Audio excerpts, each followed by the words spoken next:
जय जगन्नाथ। जय माँ दुर्गे। अखिल कोटि ब्रह्मांडर अधीश्वर महाप्रभु जगतर नाथ जगन्नाथ तदीय परम आह्लादिनी माँ भगवती जगदम्बांक श्री चरणे ए अधमर षष्टांग दंडवत प्रणाम। भक्तबंधु आमर श्रीक्षेत्र शारदीय दुर्गोत्सवर समस्त गोसाणी मानक नहीं स्वतंत्र कार्यक्रम श्रीक्षेत्र गोसाणी जात कार्यक्रम को आपण मान को स्वागत जनाऊँ। ए श्रीक्षेत्र गोसाणी यात्रा परिक्रमा आम श्रीक्षेत्र गोसाणी मान संपर्क में आलोचना करते। आज हूँ से विजया दशमी परदिन अर्थात पापकुंसा एकादशी जो एकादशी दिन श्रीक्षेत्र अनन्य परंपरा श्रीक्षेत्र जिते गोसाणी माने अच्छे समस्त को नहीं सिंहद्वार सम्मुख एक देवी सभा करा जाई थाए। आज से श्रीक्षेत्र गोसाणी जात महाप्रभु जगतरनाथ जगन्नाथ को निज वक्षरे धारण करी पवित्र पावन पुरुषोत्तम क्षेत्र ए वैष्णव क्षेत्र सारा जगत रे निजर विजय वैजयंती को उड्डयमान करुवा बेले समधिक परिमाण रे माँ विमला क्षेत्राधीश्वरी भाव एठारे अधीश्वर करिथिबारु ए क्षेत्र को मध्य शक्ति क्षेत्र कुआ जाई थाए एवं सतींकर जो 51 खंड तांको शरीर को 51 खंड रे विभक्त होइतिला एवं विभिन्न स्थान रे भूपतित होइतिला तांकर शरीर 51 खंड तन्मध्यरु ए श्रीक्षेत्र रे सतींकर पाद भूपतित होइतिबारु ए क्षेत्र को मध्य पाद क्षेत्र बोली कहा जाई थाए। तो ये जो शारदीय दुर्गोत्सव समय रे महा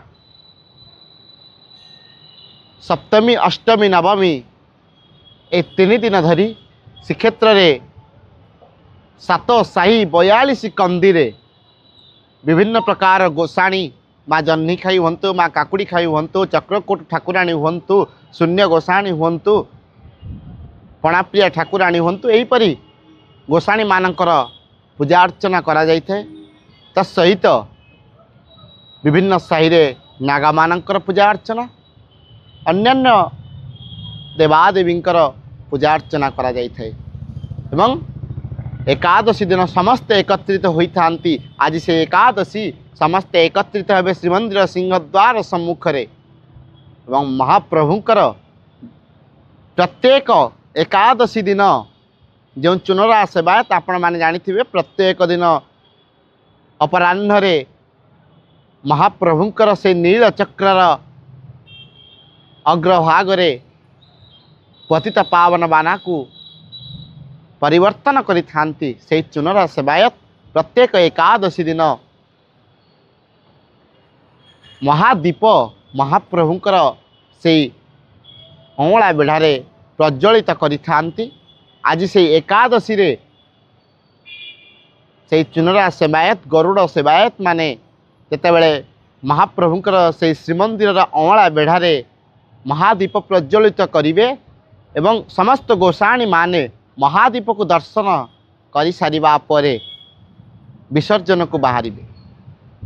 तो श्रीक्षेत्र जेहेतु अनन्य संस्कृति अनन्य परंपरा भितर भिन्न ए उत्कल माटी मध्य भिन्न उत्कल माटी रे श्रीक्षेत्र माटी मध्य भिन्न माँ पूजा पाउछंती माँ करुणामयी माँ दयामयी माँ वात्सल्यमयी स्नेहवत्सला माँ को पाखे जदि आमे सानिध्य नवा माँ जदि कृपा होइजिव माँ आमर जेते रही दुख कष्ट क्लेश सबको माँ दूरीभूत करिवे एवं सर्वोपरि माँ आदि दैविक आदि भौतिक आध्यात्मिक परिताप को खंडन करी माँ अखंडता प्रदान करिवे एवं आनंद प्रदान करिवे माँ।